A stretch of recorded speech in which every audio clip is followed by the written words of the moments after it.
Alors salut à tous. Alors voici la bonne mère à Marseille.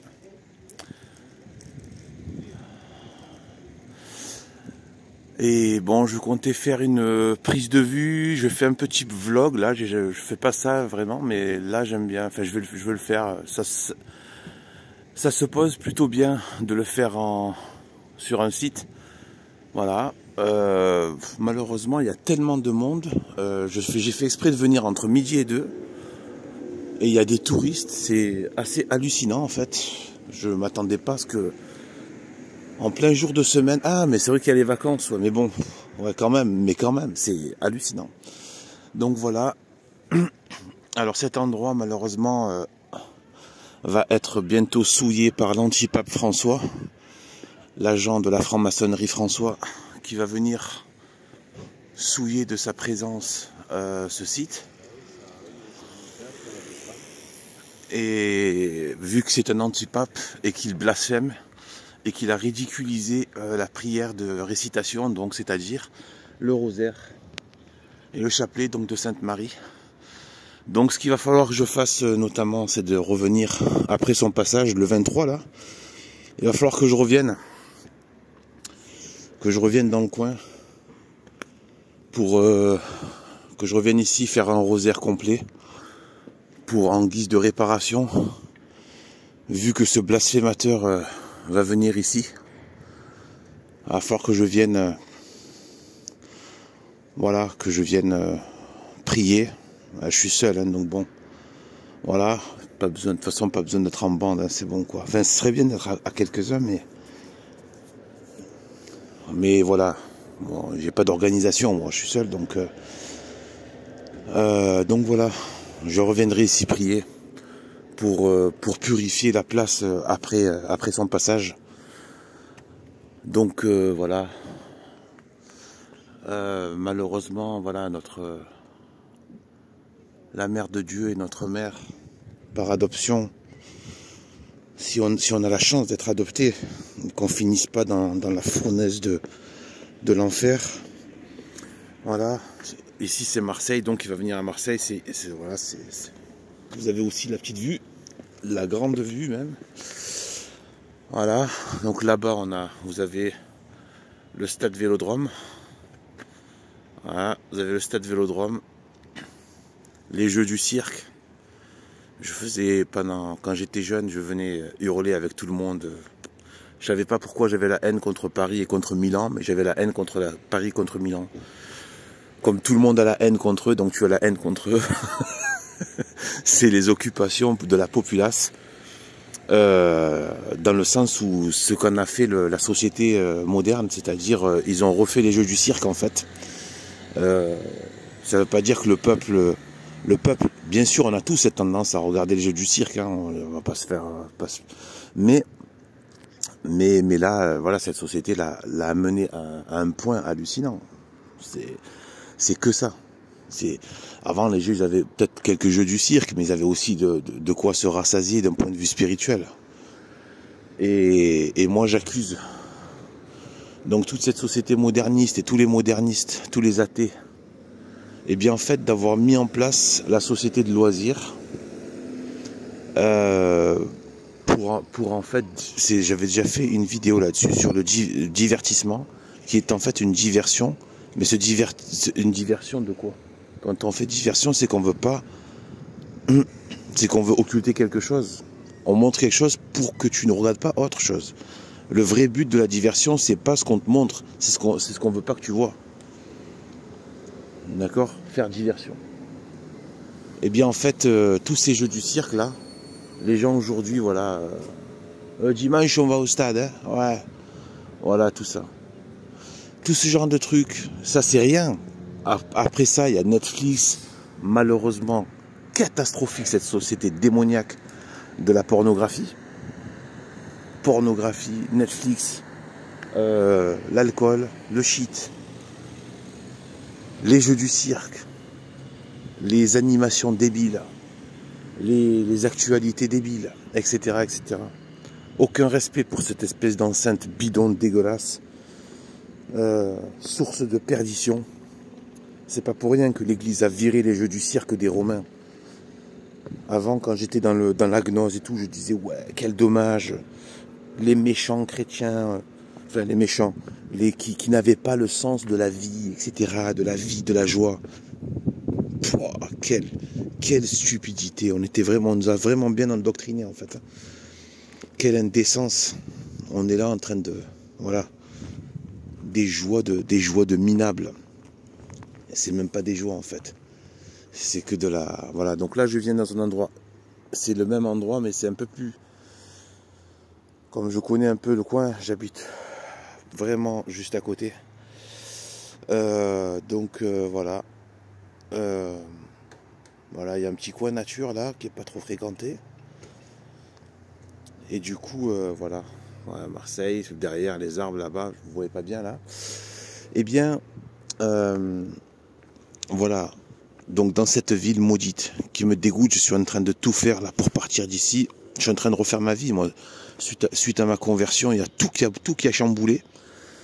Et c'est très bien. Il faut que ça le fasse. Il y a des coups, il y a des mauvais moments, il y a des mauvaises, des choses mauvaises, mais vraiment, il faut vraiment demander les grâces à Dieu. Je vous assure, hein, individuellement, on n'est pas fort.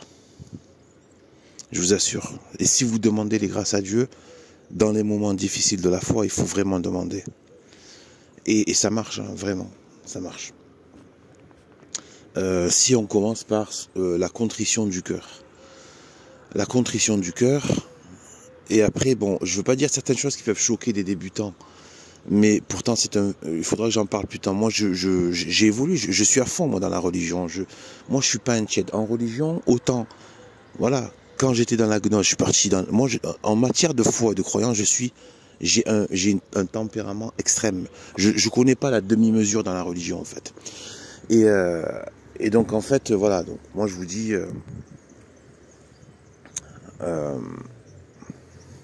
en fait, voilà, on va...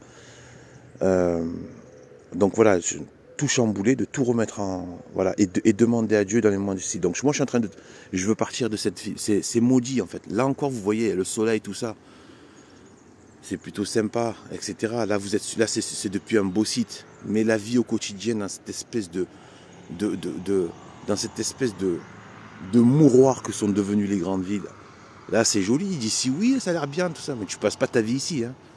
Tu passes ta vie dans ce Bronx, là. Dans ce Bronx urbain. Il n'y a plus d'âme. Il y a plus de culture commune. Tu sais même pas que tu croises des gens. Tu sais même pas qu'est-ce qu'il y a entre eux et toi. Tu sais même plus s'il y a encore une humanité à partager.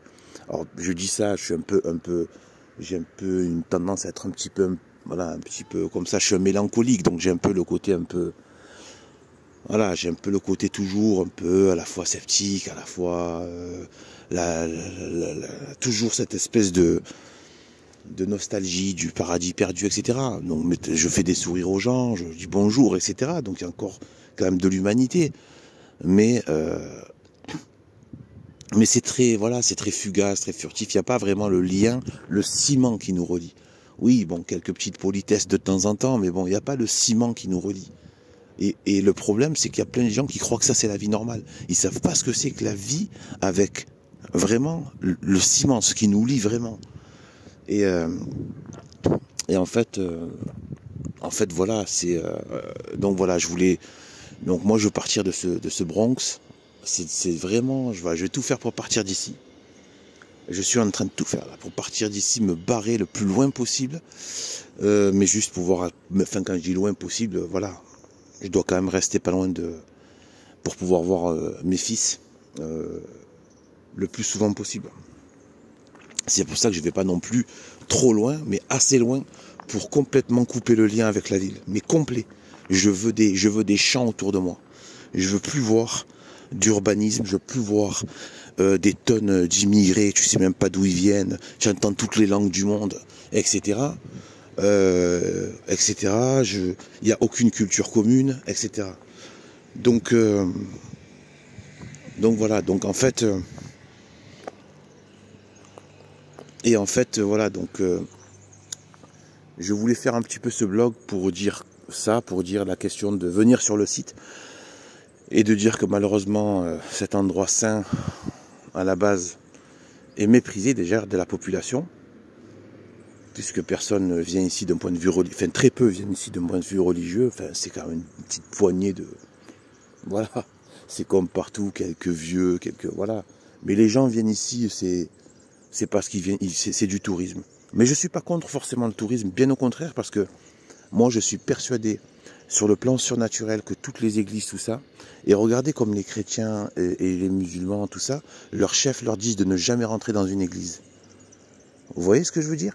Parce qu'en fait, ils sentent qu'il y a une possibilité d'accès à la grâce. En fait, le simple fait de fréquenter les églises, moi je sais qu'en plein athéisme et dans la gnose, j'avais des forts besoins de recueillement, et je rentrais dans une église juste pour me recueillir. Parce que j'avais besoin de ce moment tout, même la vie du monde, le sexe, tout ça, à un moment donné, ça, c'est la gerbe, quoi. Tu vois, ça ne fait plus rien, tout ça. Ça n'a plus d'intérêt, en fait. Ça n'a rempli rien du tout. Pire, ça t'enfonce dans tes mal-être intérieurs. Et donc, en fait, voilà. Et du coup, ben, hop,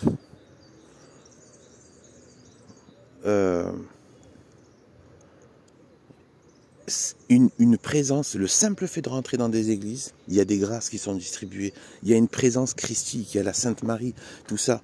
Donc il y a une vraie présence surnaturelle et qui peut du coup toucher des personnes.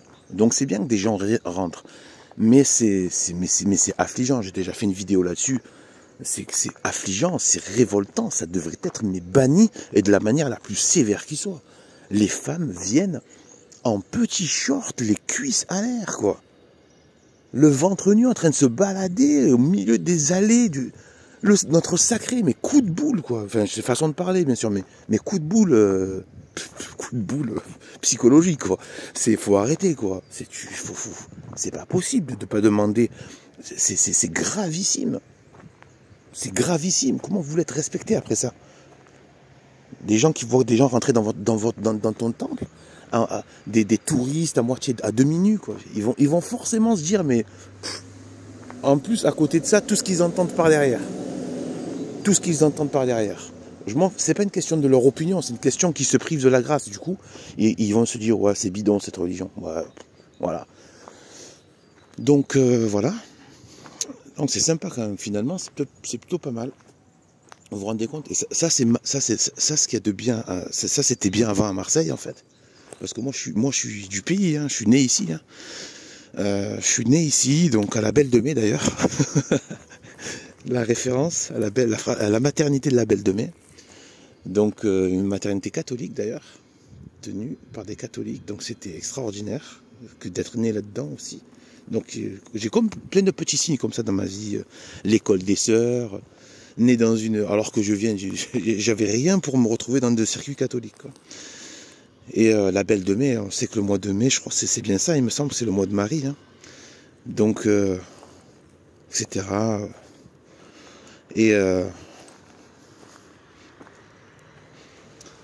Et donc en fait, ce que je veux dire, c'est que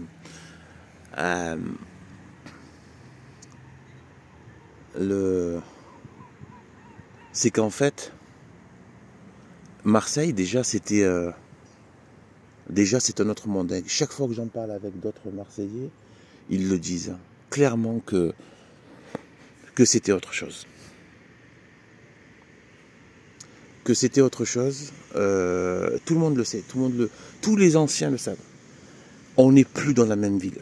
Je suis plus à Marseille. C'est ça le problème.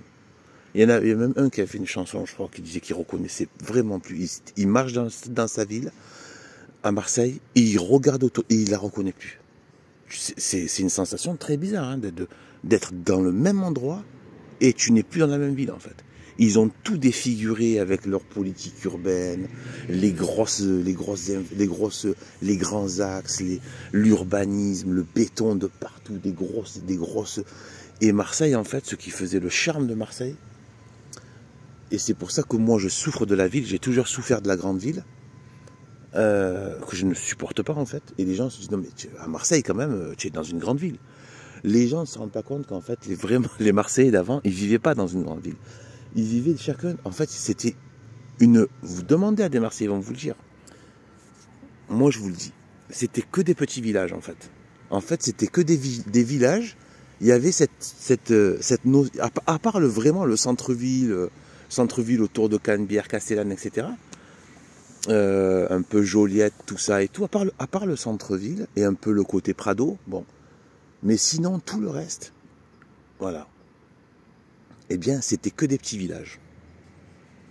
En fait, c'était des villages qui se jouxtaient les uns les autres. Et il y avait vraiment une mentalité de village, en fait. Les quartiers, d'ailleurs, c'était des anciens villages.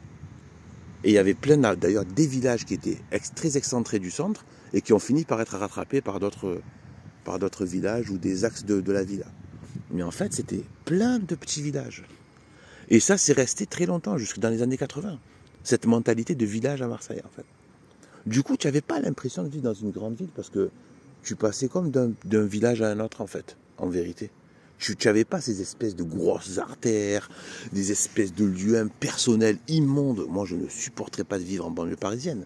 Dépression, mec. Dépression. Dépression instantanée. Le peu de fois où je suis allé là-bas, mais ça me fait peur, moi, cette ville. Mais vraiment. Les gens ne se rendent pas compte. Quand tu n'es pas de là, moi, ça me fait peur, Paris. C'est un truc de fou. C'est des espèces de trucs, de RER, mais tu sors des espèces de grosses artères.